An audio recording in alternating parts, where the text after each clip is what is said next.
Tonight's interview is with local art activist group Local Propagandists.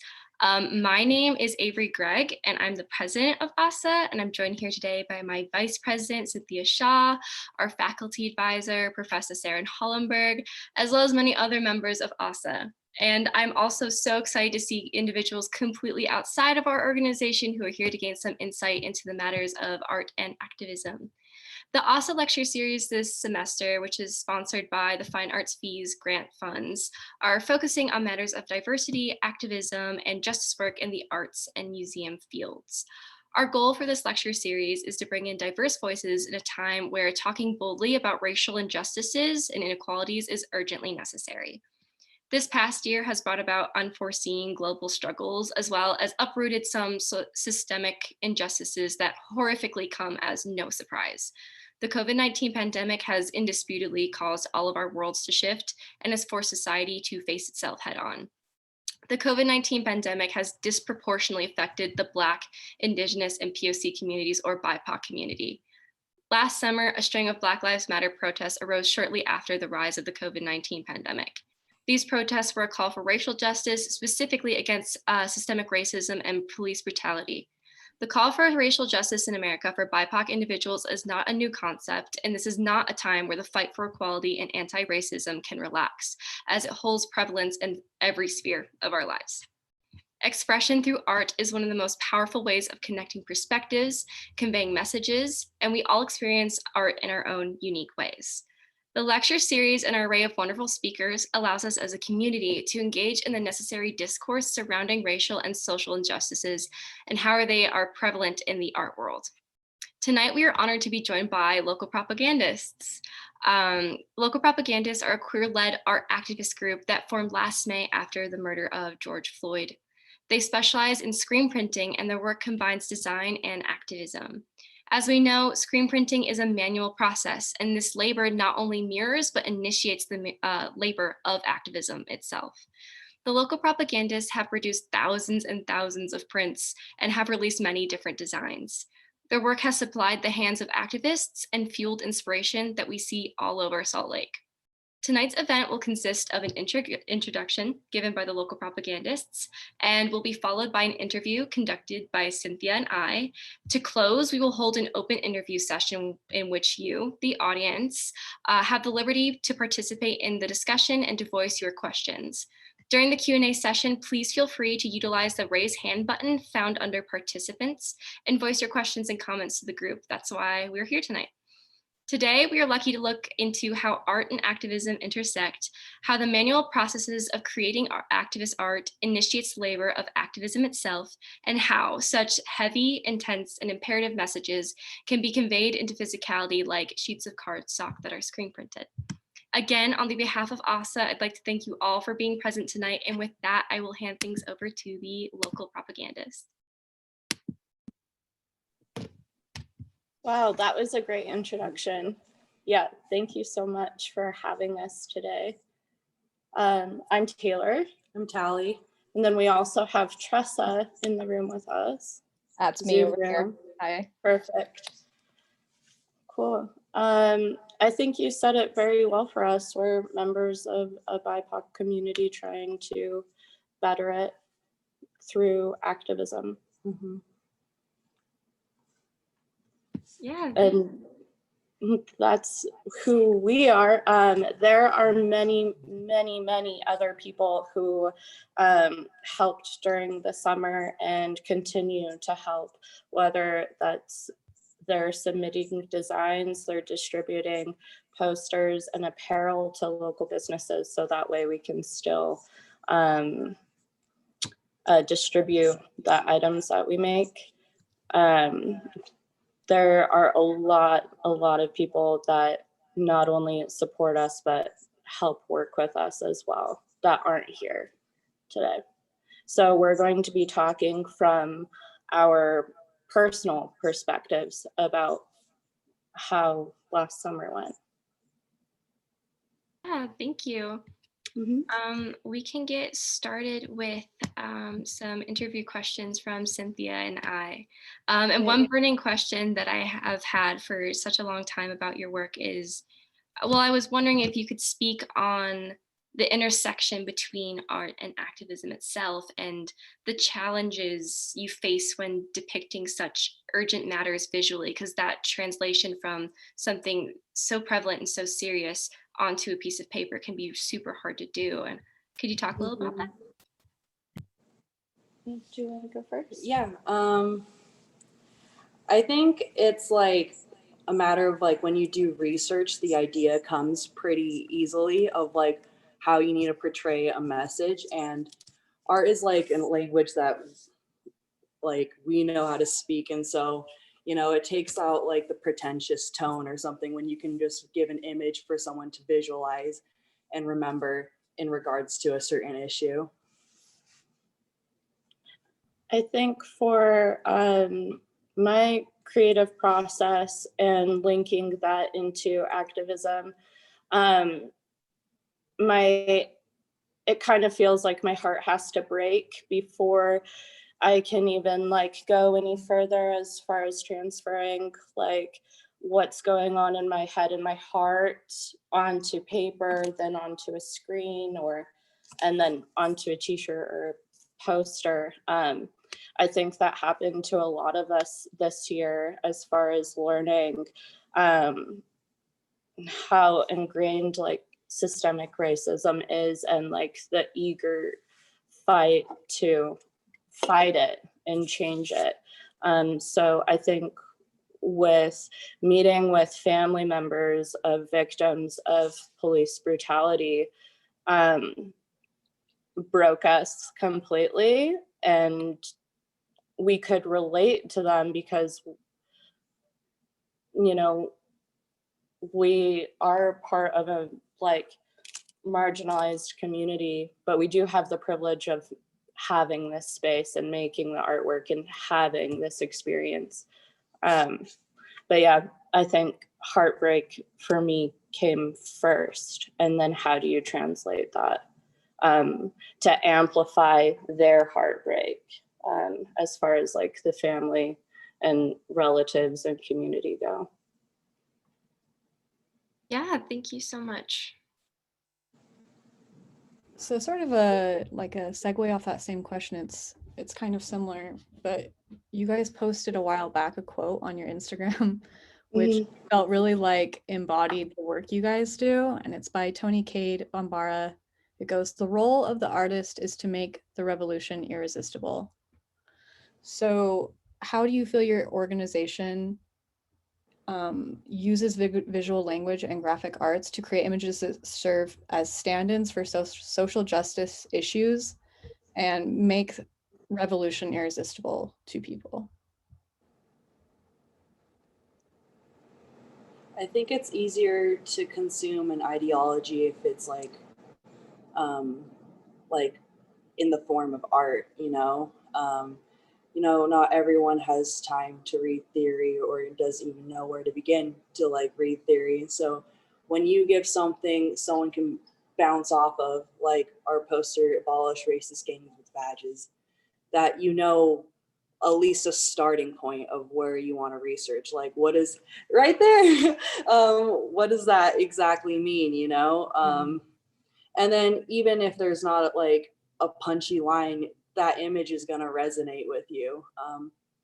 So I don't know if that fully answers the question, but No, To make it absolutely. irresistible, I I think if we backtrack to the very first day of protest happening in Salt Lake, it was the revolution was so irresistible that we went to a car caravan, and by that evening with like, you know, cars on fire and things, there were signs out because we had gone.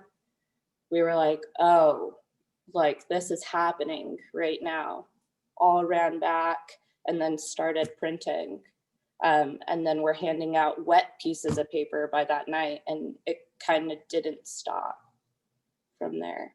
So I think the hunger for change is what inspired us to make art for it. Yeah, absolutely. It's like the movement itself is sort of irresistible to you, so you mirror that, like that feeling that you're getting from the movement back to the people. Is Yeah. that kind of like what you're saying? I also Yeah. really like what you said about not everyone needs to read theory, because I relate to that a lot. I kind of hate reading, so Yeah. love that. I, And our next, oh, sorry. I was gonna say, all of our art tends to have some sort of call to action. Like I would say they are almost always are in the imperative form, or they have some sort of like the words like abolish, stand, demand, Mm, and all of these words they're great words to start your own research, to start talking about it, to start thinking about it. And then I like that they just directly call the viewer. There's this image that's powerful and arresting and maybe even beautiful to get you involved in the image, and you read the words, and the words, we tend to not do anything very long. Like we rarely have very long posters because mhm. it's important, the message is so urgent that it has to be quick to read. And there's also this effect of the multiple when you see the like sea of posters, like a lot of Yeah. people claiming it together, and you see that Mhm. message repeated. And if it's easy to read because there aren't very many words on it, it has that effect in a crowd. Absolutely.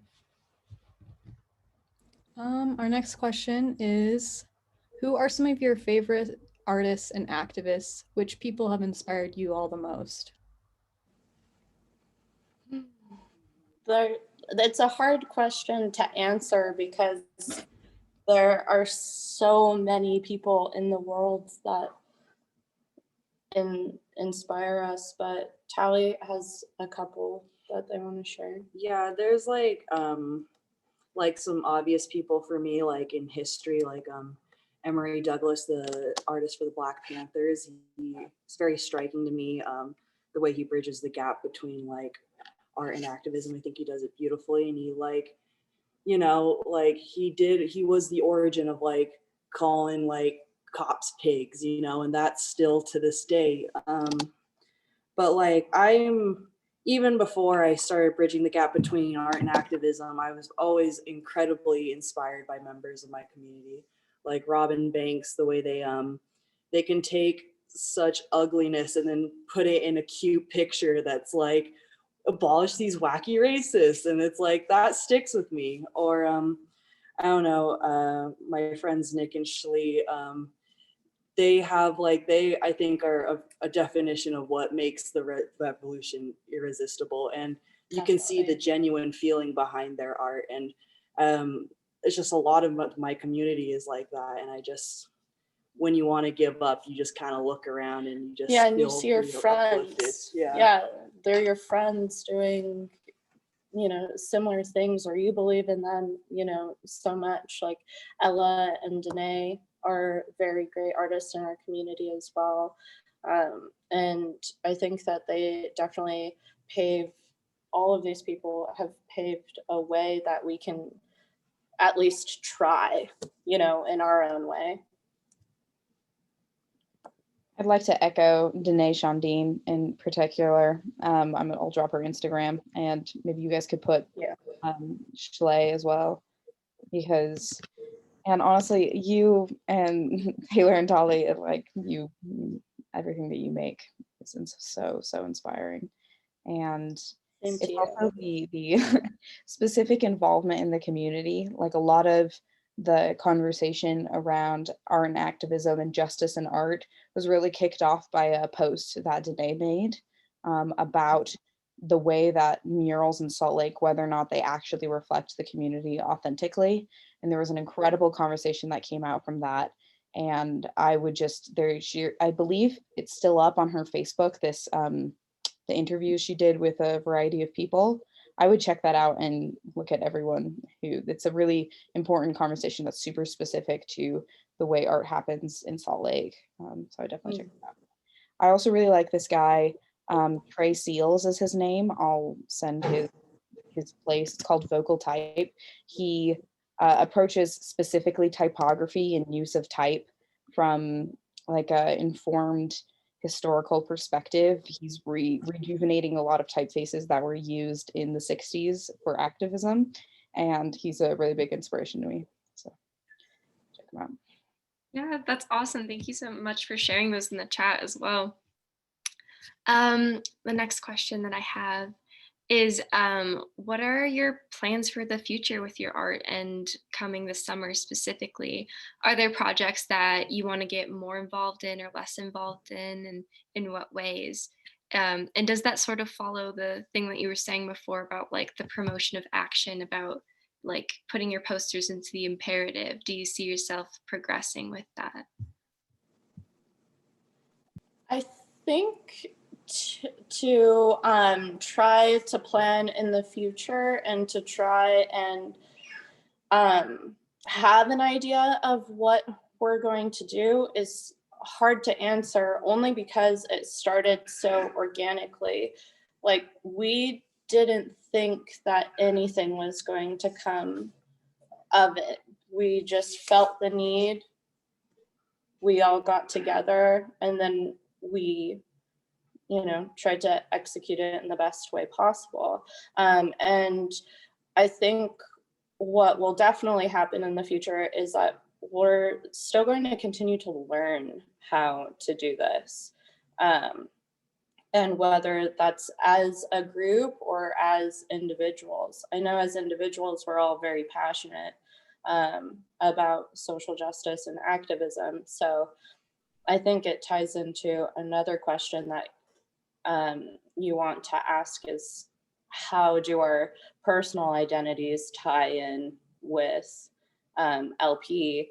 And I think it just totally captivated us, and a snowball effect, and just answering to so many calls of action as well. It's been a journey for us during the colder months to try and reflect back on the protest, and to try and figure out, where do you go from there. Yeah, absolutely. I like what you said about the organicness of the need, and how that like also ties into what you said about your identities, because the need is organic, but also your identities are organic. So it's going to keep growing in the way that things unfold. Yeah. Right. Yeah. And we've definitely had challenges, ups and downs, and crazy days and nights of, either working on something for hours on hours as a group, or doing it, in the 4 a.m. hours alone. Like, it's Absolutely. something that we're learning to balance. But I think collectively, a goal of ours for the future is to continue to educate people within our community on how to use this tool of screen printing, and kind of light their fire, so they can take this tool and apply it how they would like to see it.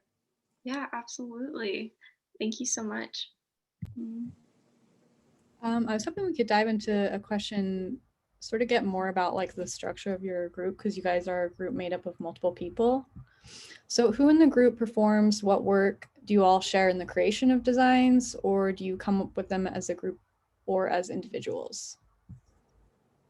For me, I guess my primary responsibility is research, and we all like participate in the creation of designs, but I like do the research and try to like educate in like a non-pretentious way, whether it be like infographics or just like short blurbs of like what's going on, so it's accessible. But I guess I just kind of relay that information so we know what direction to go forward in that week. Tally I think does some great. yeah. Oh, sorry. Tally does has amazing infographics on their Instagram. I could link it, but I love we want to. some amazing summaries. Yeah, absolutely. Okay, yeah. Duty. Yeah, what do people do? I think that as far as like how Tally okay, I think if we start at like a blank space, a drawing board, right? Something fucked up happens in our community. You go and you see what they might need, whether if that is, a poster, t-shirt, mutual aid, food, water, figure all of that stuff out first. Really get to know what's happening, and that is, meeting with organizations and or families, and then research upon, you know, the event that we're making something for. Tally will be up there just zooming through articles like BBC, some like unbiased, um, like news sources, and then reflecting it back to history, in history, and is like, is this same thing going on? And they'll just be zooming through articles, they'll run down the stairs and then just be like, this is what's happening. And then we all talk about, what does that look like in your head, and then if somebody has a moment, they're the one who's going to like sketch for it.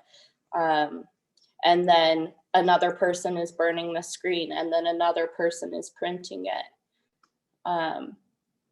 And then another person's distributing it, and then it starts again. And at the pace we were going, it was something new every day to conceptualize and make it digestible. That's kind of how that went. I guess I did some design, a lot of apparel, printing on apparel for sure. And just kind of in part ran Instagram and Venmo. Nice. Taylor kind of kept the whole thing moving.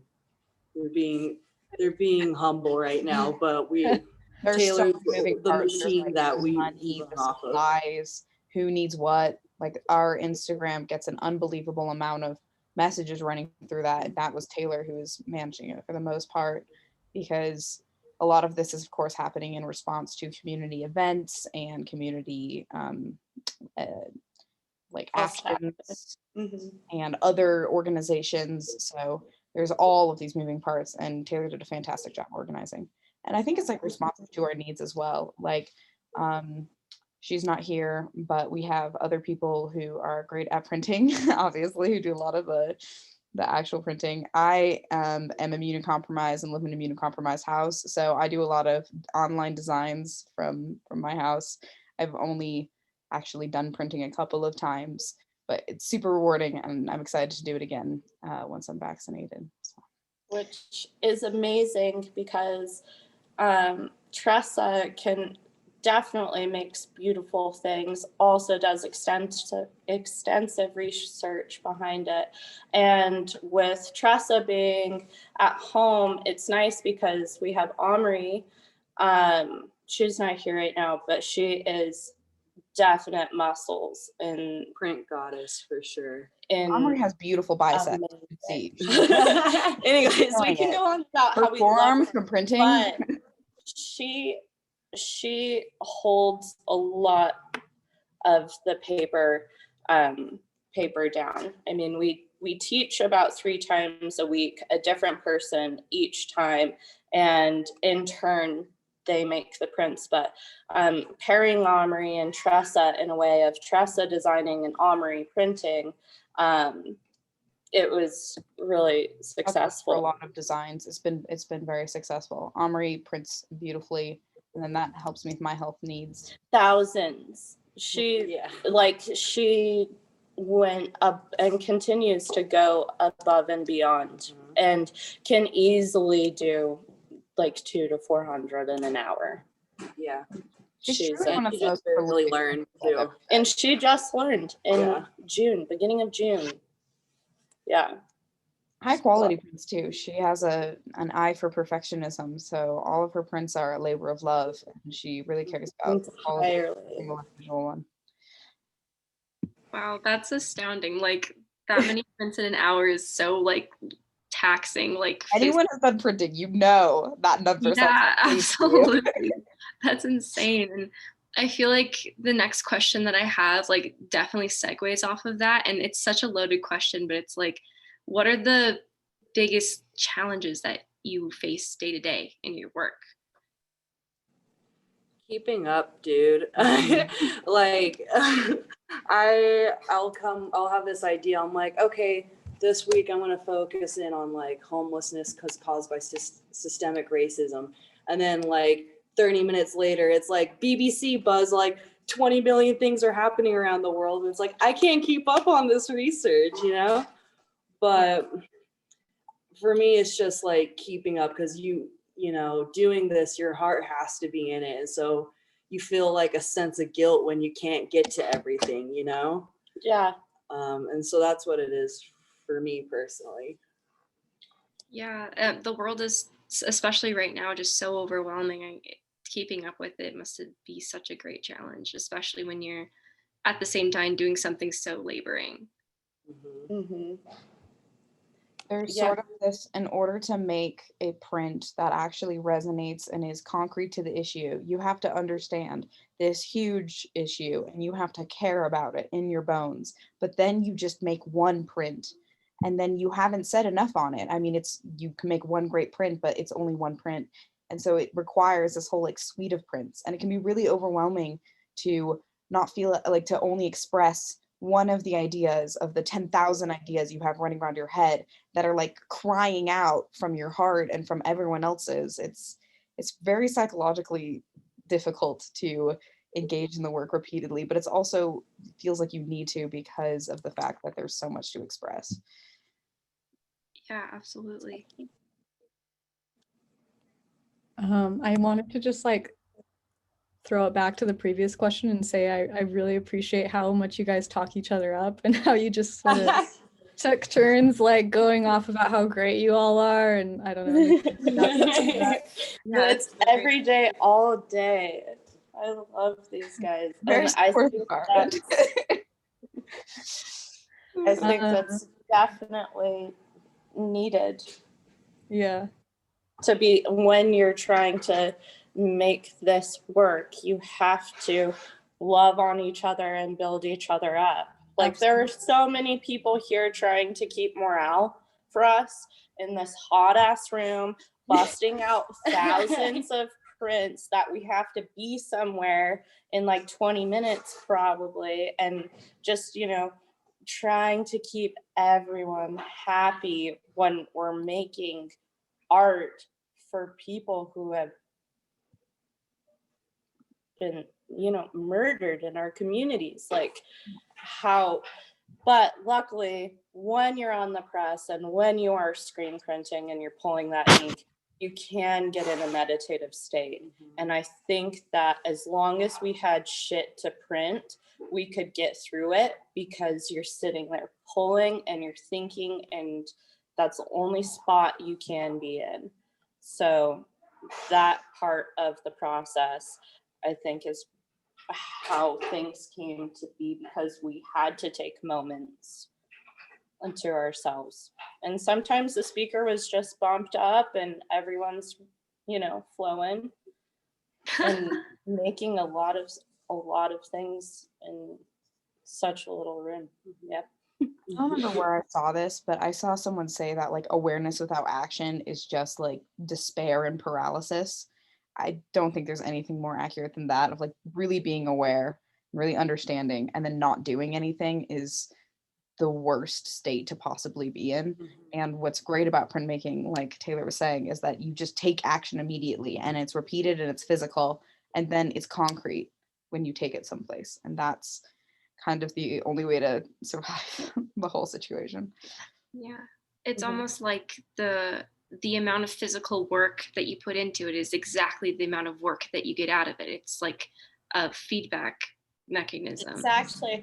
And like you, like for a while there and still now, like you walk around your neighborhood or you go, you know, by the coffee shops or that's the payoff, is to see, I mean, in your room, to see something that we put a labor of love in, like, that is worth it, to see it out and around.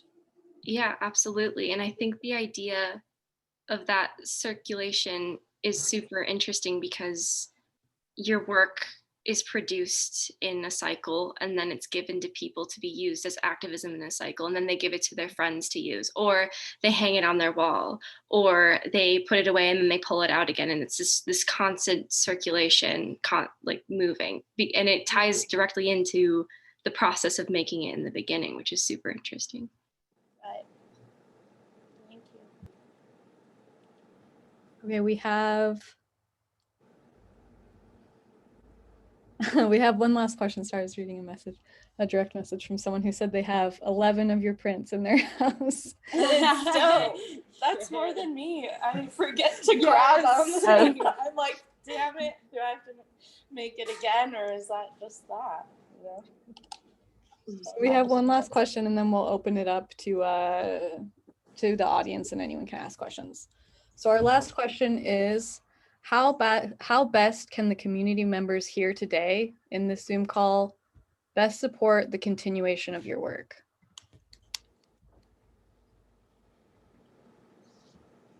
I mean, if, obviously you can donate. Everything goes into supplies and is within the cycle of back into the community.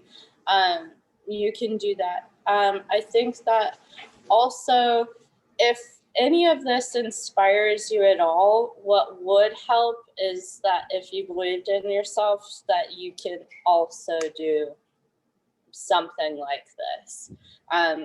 It's not that we've done it the right or the best way or whatever. We've just done it.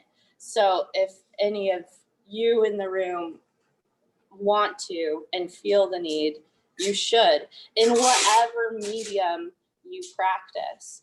But if you do want to come and learn with us, that's cool. You can send a DM to Local Propagandists on Instagram and we'll try and fit you in.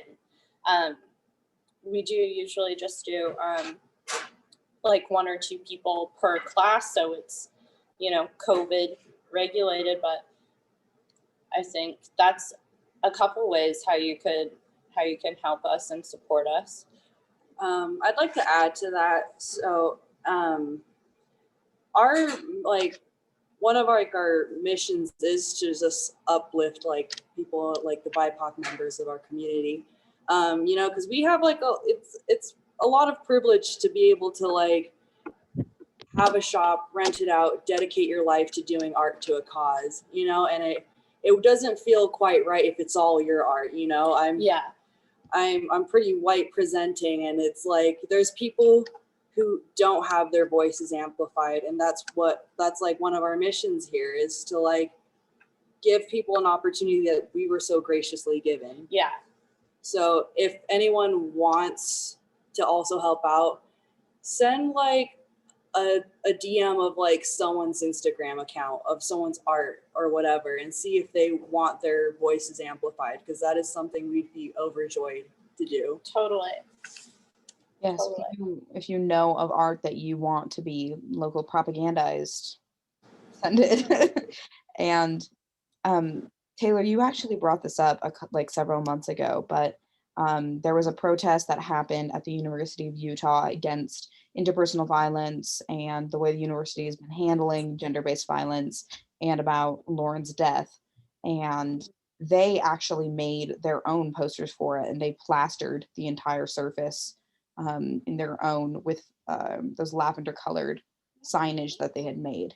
And that was really great to see, because it shows that the even the concept of building a bunch of signage, like a visual visual artifact of your event, is catching on. So do that for your own events. I'm sure a lot of people here in the Zoom today are artists, so make art if that's what you want to do. You might make mistakes, but you just have to start making. Really, it's worth it. Yeah. It is definitely good. I love what you said about just like jumping in and just like doing it, because it's so inspiring to see that like that's what you all did. So. That's exactly what we did. We didn't have any plans for anything. And speaking of like the privilege that we had, like we were either members at the printing press before, or we live around here and we could show up every day during a pandemic where most of us were on unemployment, and that's how we could sustain ourselves and each other.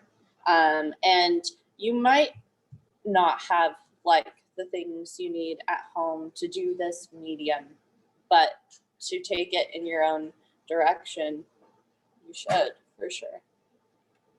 Or just come hang out over here too. We've got what you need. So yep, we got all the things. We've got it all. So thanks for anyone who's ever donated like to us. Seriously, it wouldn't, in a way, kind of cheaper than Kinko's to have us do it, but it's an experience that I won't ever forget, and it was provided by community for community. Absolutely. Thank you so much. With that, I would love to open up this discussion to everybody. So if you have a question or a comment or something that you want to say, please feel free to use the raise hand function and let that be heard. I'm going to jump off for like 30 seconds. Yeah, cool. Yeah, Isabel. How do we see people's questions, or do they pop up on here? They're gonna speak them out loud. Okay. Yeah, so I just had a question because there was a lot of discussion about like reading theory and research and that kind of thing. And I was just kind of wondering like what's like y'all's like recommended reading for like what's something that you would say like everybody here should read or something like that. I think we'll come back to that question because I think it's a perfect question for Tally right when they get back, for sure. Awesome, thank you. Yeah, absolutely. Tessa, do you have? I have some book recommendations. Probably the book that I started with was Michelle Alexander's The New Jim Crow. Highly recommend that one. Pretty accessible. Women, Race, and Class by Angela Davis. Classic. I actually have this great card, like a CARRD, that has like an unbelievable amount of resources in both video and book formats. So I can send that too. Tally's back. I think that I think that reading is important because the people before us did so much work and they learned so much and they are so smart and their lessons are so applicable today, and we shouldn't reinvent the activism wheel if we don't have to. We should learn from their mistakes and their successes, and I think it's really important to build off of it. If we're ever going to get someplace, we have to build off of what's come before. Isabel, will you say the question again for Tally?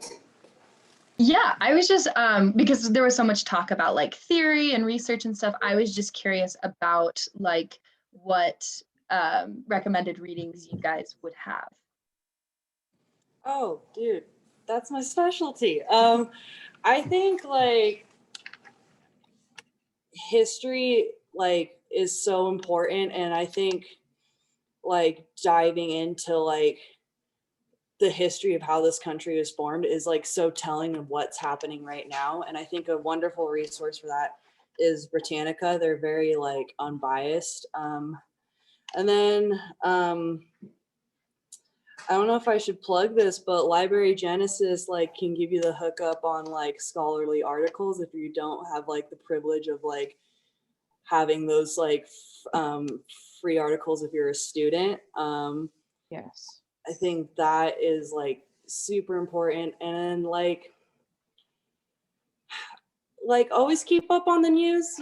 Like I am pro NPR and BBC, but like don't just not read any other resources. I just kind of like take it with a grain of salt. Like yeah, this might be a little like left leaning or like right leaning, but those are like my recommended sources. And then I guess just like keeping an ear out of what your community recommends you listen to, because they probably have important things to say as well.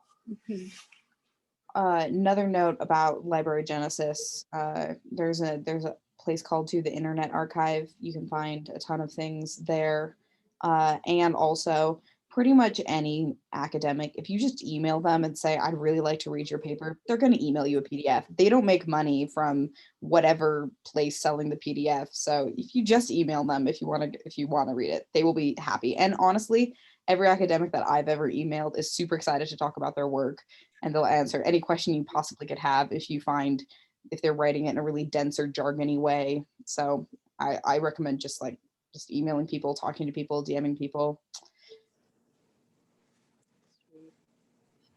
Awesome. Thank you so much.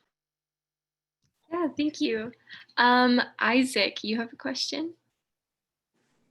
Hi, Isaac. Yeah. Hello. Hi. Hi. Y'all? Good to see you.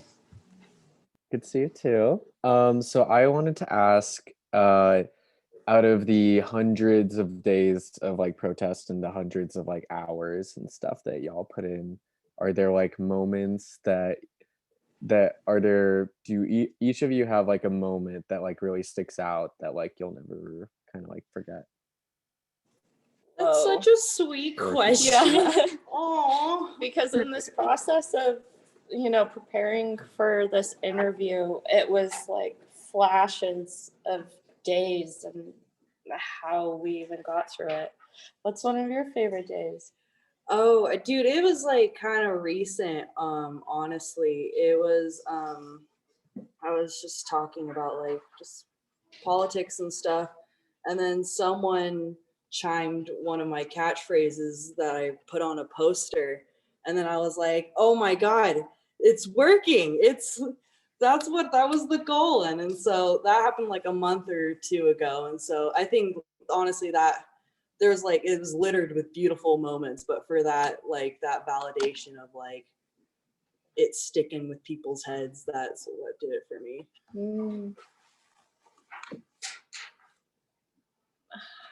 I don't know mine yet. I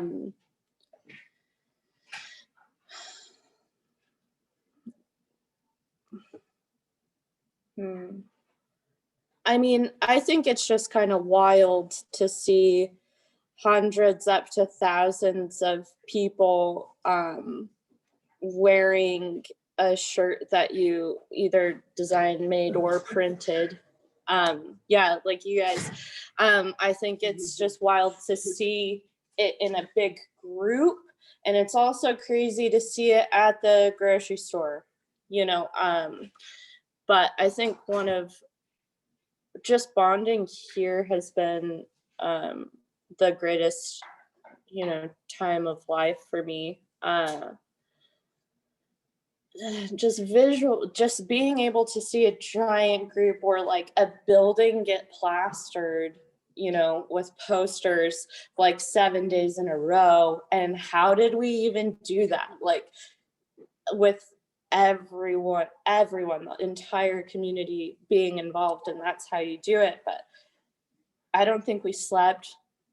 We tried to eat when we could, and I think those moments, and also just having discussions with Freddie Palacios over Bernardo, I think really, really put a lot of life in perspective for me. And so that's probably one of my favorite moments, is sitting in like Bernardo's bedroom and just really being able to get to know him. And that just made me want to work really hard for him and his family. Tress? Yes. I think there's so many moments to point to. It's when you finish a design and you feel like it's right and you show it and people resonate with it. I think that one that jumps out the most was I did this one a while back. It says well, my camera's flipped. It says stand with water and land defenders. And I'm white, I'm not Indigenous. The only Indigenous family I have comes from the pretty horrible history of Mormon involvement in colonialism. And so making this, I felt, required a lot of like humility and research to make sure that I was speaking the message that deserved to be heard at the Indigenous Peoples Day. And going to that event was, well, I got to connect with you, Taylor, and Danae Chandine and other local activists. And it was a really, really meaningful event. And we were giving out the shirts at the end. And there was someone who came up who said that she wanted one for her and for her young son because she was at Standing Rock and her son was there while he was a baby as well. And so that he also deserved to have one of those shirts because he's also a literal water and land defender. And I think I was overwhelmed in that moment with like the sheer, I guess, like importance of that, and like how badly I wanted to get it right. And then feeling like I did in that moment was like, I think that moment right there feels like it could sustain me for a lot more days of activism. But, I like that. Yeah, I really like the idea of these moments sustaining further activism. It's really beautiful. Isabel has their hand up. Yeah, sorry, I have another question. But like you guys have kind of talked about like well, for one thing, you talked about like awareness without like activism is just like pretty much miserable. But I feel like still it's a lot of like really heavy topics and like you guys have said, like a lot of it, and especially like where the involvement started last summer was like with members of our community being murdered. And so I was just wondering, like, how do you like cope with such heavy topics, and how do you kind of maintain that momentum and um, keep from burning out? Personally, I did experience burnout. I had to like escape to the desert for 2 months because I thought I had it figured out. It was like escapism through productivity, but that's not true. That's not how it works. You are human, so you have to be kind to yourself. I think the closest thing I got to like being able to manage these really heavy subjects and like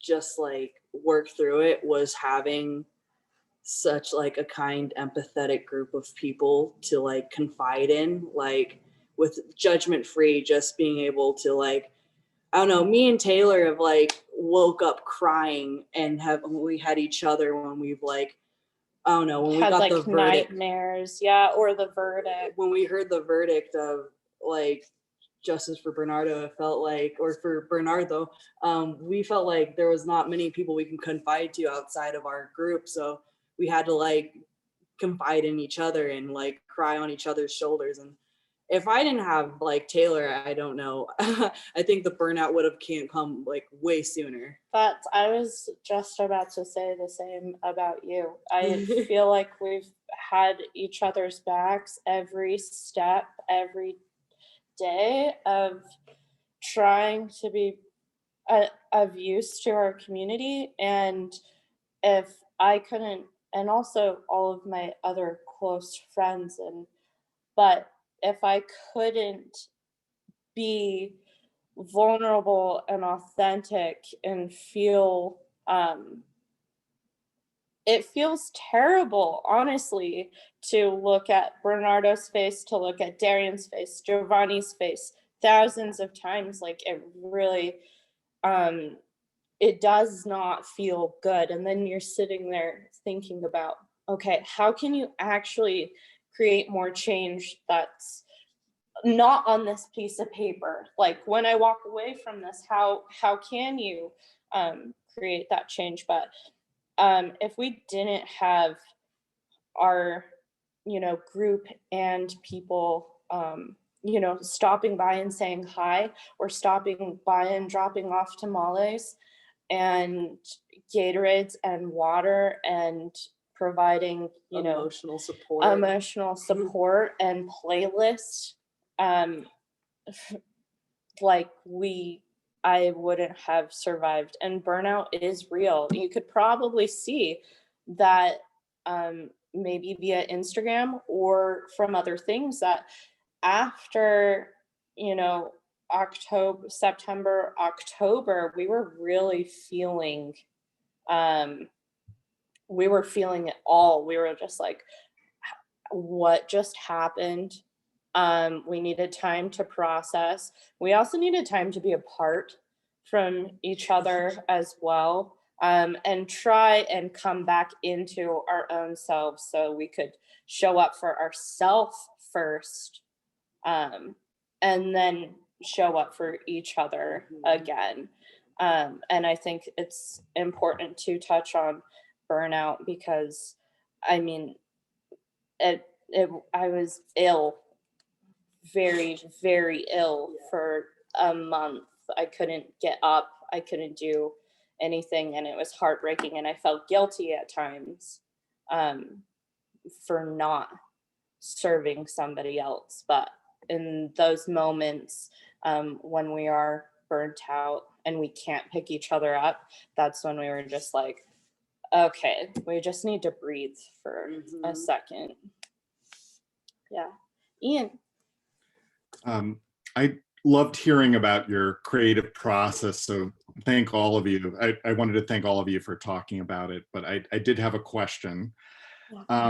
When political messages are conveyed, they often have to be communicated very quickly, sometimes for reasons of safety. But one of the great things about art is that it often asks people to slow down and to consider things and to think about things and reflect on things. And I was hoping, I guess my question is, how do you walk that line between the need to communicate something quickly, maybe for reasons of safety or security, to convey information, versus the sort of artistic drive to ask people to slow down, consider, reflect? That's such a cool question. Yeah, it is. I think we're able to do that because it is a collective. Because like we could split off and work on a few different things at once.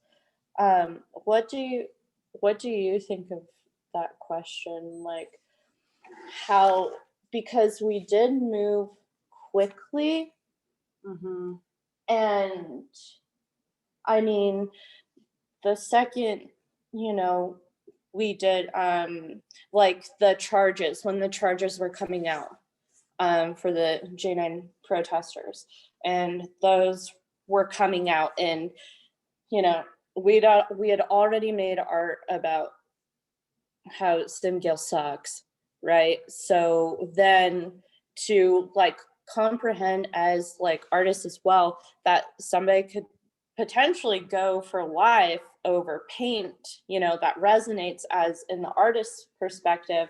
But the second it hit BBC News about it, Oscar had already, Oscar LaRoche had submitted a design maybe like 14 hours before it hit BBC. And so we just reworked his design, and it's the SimGil, The World is Watching. And then once it hit BBC, we were just like, we gotta throw that in there. And it worked, that SimGil works in the same format as BBC goes. So the fastness, I think, was conceptualized there with having world news in a poster. Yeah, and then we had, I don't know, I that was a fast moving situation for myself personally, because then I designed for to drop the charges shirt, So yeah, do you have anything to say? Yeah. It sounds like a lot of you guys are also creatives, like probably visual artists, but I guess I can kind of compare it to like when you hear a song lyric and it's so punchy to you and it just resonates in your head and it never goes away. I've like experienced that with like reading articles and like just stuff in history, like the quote, "If the government won't stop the war, we will stop the government." That is one of my favorite quotes ever. And then it's like you hear that and you instantly have an image in mind of what you want to do. And it's like, I think it's important to have the dichotomy of like catchphrase to like chime in your head, and that's the quickness of it. And then like, what do you see when you hear this catchphrase? And that's where we come in and put our visual spin on it. I don't know if that answers your question. I don't know either, but I really liked the question. It got us thinking about how do we walk that line? Yeah. That was great. Thank you. It totally answered my question. Thank you. Cool. Phew. Emma? Yeah. Hey. So you've done so many things and addressed so many issues, and I was wondering what differences have you experienced in creating art for local issues versus national ones? Like, how has that impacted you, and how has that impacted the issue? Okay, in my mindset, I've just thought like, think globally and then act locally, right? So I think that how is it affected? What was the question? How has it affected? Did we see results like covering something nationally versus locally? Like if we take George Floyd and everyone around the entire world, you know, honoring his life and wanting justice for it, and then being able to feel that from him, and then also having Bernardo, and then opening the can of everyone in the past, 10, 15 years who have died due to police brutality. I don't know if that also answers that question, but just trying to relate it to yourself and your life and your homies and who you care about and the people around you. Try to apply your art to that. I don't even remember the question. No, it's like, yeah, no, I like missed totally part of the valid. question too. I'm sorry. I was just wondering, like, what difference have you felt in creating art for local issues versus national ones? But that was a beautiful answer that tied them both together. Okay, cool. Because I don't think we've made art for like nationally. I mean, like the signs behind you say her name and all. Oh yeah. Okay. Then we did answer the question. Perfect. Definitely. Thank you. Albert. Oh, hi. I just want to express my appreciation for everything you've done. Apart from donations, which, may not always be feasible, especially a lot of students do not have the capital funds necessary to support. What are some other ways that we as students can help you in your endeavors? And also, acknowledge trying to support you because you guys have very difficult past. I mean, this is a very sad enough, Utah is still very, well, it's polarized, but obviously still very conservative environment, and just, trying to get some ways to help you guys out. Personally, so we're just learning, like we're trying our best. So if we're messing up, I would love if you called us out. Like, so I did a Viva La Raza poster and I didn't realize that was problematic until someone called me out on it and stuff like that. Or like, hey, I don't think you're being intersectional enough about these issues. Or, hey, just pointing us where you want us to help, because we're just Yeah, trying to what be civil servants to direction y'all. And to so go. whatever we can help, if you just can direct us, that's like a huge help. You got some art. More brains, more eyes on the problem, more artists, Exactly. all of that. People doing history. And also just sharing the work of local propagandists.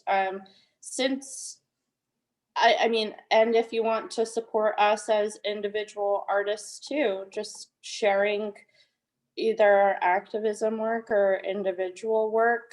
A lot of times they're together, but we do make art of our own as individuals as a living. Yeah, too. so living costs, that's important. Also, Yeah. Taylor has been doing a lot of like contracted work for various like businesses and groups and stuff like that. So if you have a need for hand printed t-shirts for something unrelated to activism, by doing it through the shop and through Taylor, you're funding Taylor and you're funding local propagandists. So it's unrelated but really helpful. I tried to do it, yes, unrelated, but if if you want to come learn and I can show you how to make that happen for yourself too, if that's a direction and a tool that you want to gain.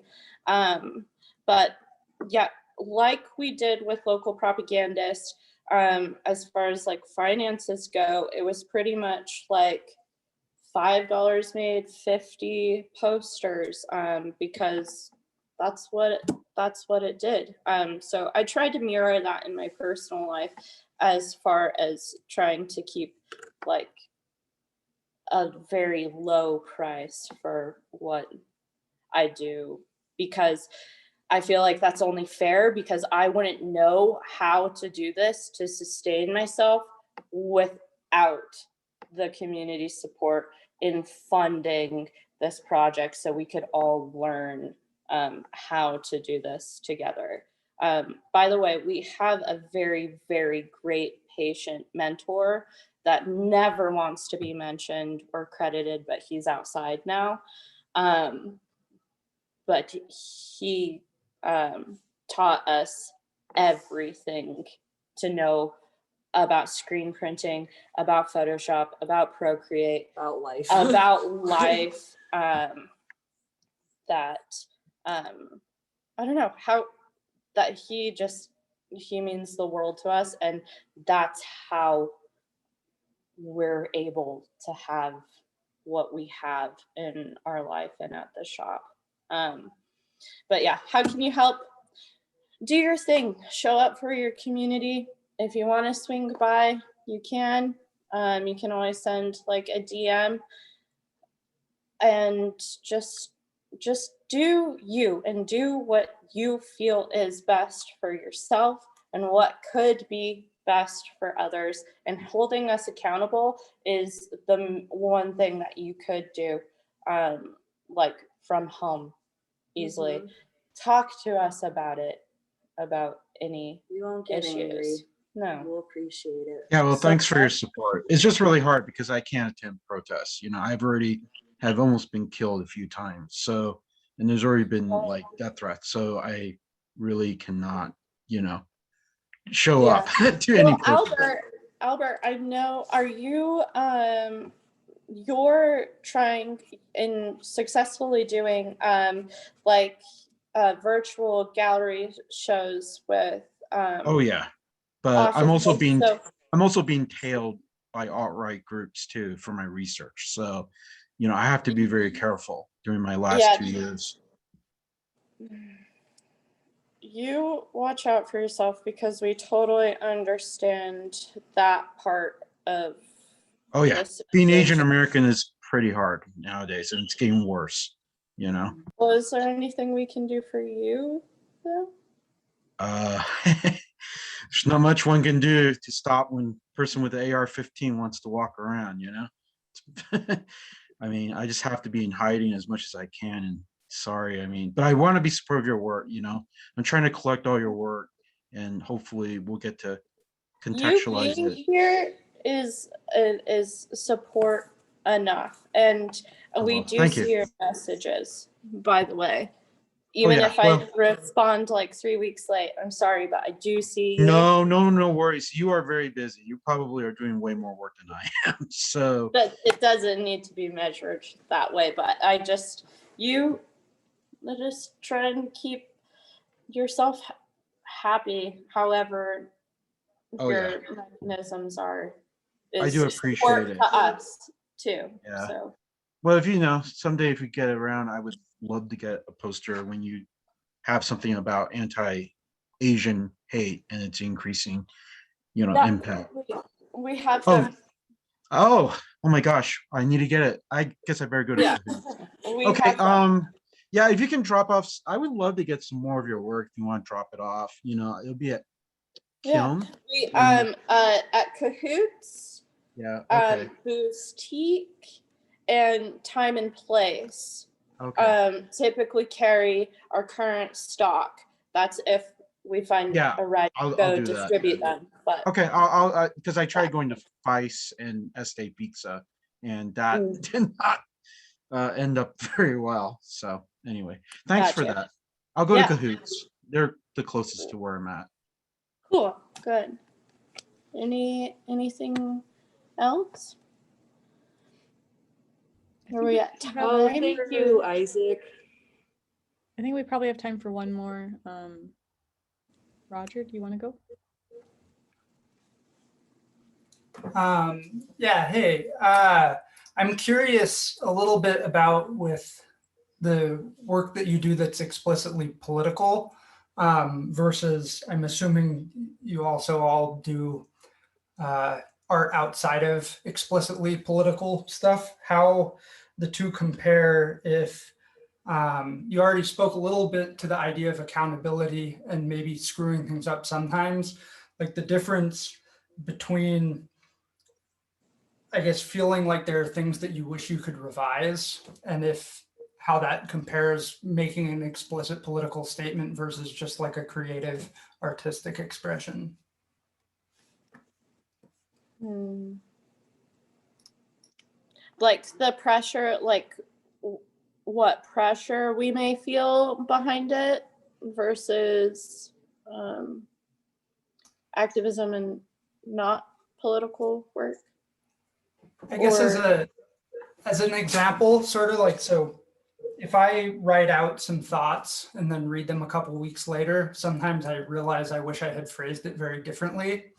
I guess I'm curious if there's like an artistic equivalent where you make a poster for an event and then come back and wish that you had put a different spin on it. And if that is distinct with the explicitly political stuff compared to non-political work. Not that that exists, but. right. I think being human, that error and that feeling doesn't just speak on one side, whether it's your political or not. Like Tally's example of the Viva La Raza, we didn't know until after the event and that posters had been put up and people had taken them home that it was problematic. And then we then did more research afterwards and then reintroduced the image how they saw better than what we had done because we thought it was good before and then it wasn't. Also, there are things in the, as far as like activism, this may not be like the art question, but I think that I've definitely said things either Instagram, like to Post Malone or Sim Gill or whoever, like on Instagram or, in a Slug article that you definitely have that feeling of like, man, I wish I could have said it differently now that I know what I know now. But it's kind of that thing is like, you can have a second chance if you make it a second chance for yourself with the art aspect. And you can, just try and do better next time. make it again. Yeah, try again. This is that question really resonates with me because sometimes it's hard to start making something because you want to get it right and the stakes are high. So it's hard to sometimes push through it, but it's so much better to show up imperfectly than not show up at all, especially because we are imperfect. So you can only show up imperfectly. So that's really the best you can do. You just have to accept it, I think. And that can take time, accepting what you've made and the mistakes that you made, but just try again. Sort of reminds me of the expression, don't let great be the enemy of good. Is that? That's a great one, yeah. Reminds me of that. Well, I want to thank everyone for the questions, and we are going to hear some closing statements from Avery now. Yeah, so I just want to say, I just want to extend a very special thank you to Taylor, Tolly, and Tressa for being our guest speakers tonight and just enriching us with your words about the local propagandists and what work you do, and also like creating a space to talk about like racial inequalities and specifically like here and like how they intersect into the art world is so imperative. So we thank you so much for doing that, and we also thank you for being like so open about your answers and about like that's no easy feat about like the emotional toll that this work takes on you. So thank you for being so open. That's not easy, and we appreciate that so much. I would like to also just drop the information about where you can buy local propagandist work and where you can find them on Instagram, and also the location of Cahoots, because I think that's the most centralized place to buy their work. So please check them out and contribute to their work. So thank you all for being here tonight. I appreciate that so much. I'd like to provide everyone also with a registration link for another Zoom event we have coming up on the 14th of April at 4:30 p.m. For photographer Paul Sepuya. It's going to be a really interesting talk, so I think everyone should totally come. It's going to be another lecture like this. It's going to be really open, interview style, so please come on down for that. So just again, thank you everyone for coming out tonight. Thank you Local Propagandists for talking to us so openly, and I wish everyone just a great rest of your night. So thank you so much. Have a great evening, everyone. Thank you, Thanks everyone. for having us. It was so cool. Thank you. Yeah, thank you. Bye.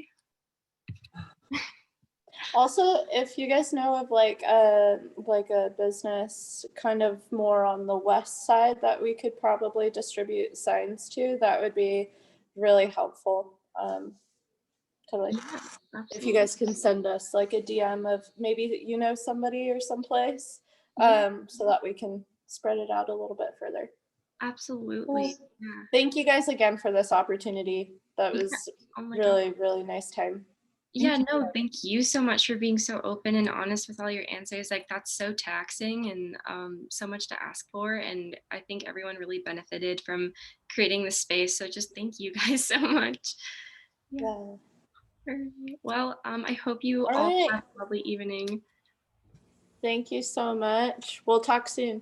Yes, absolutely. All right. Thank you guys. Bye. Thank you. Bye. Thanks.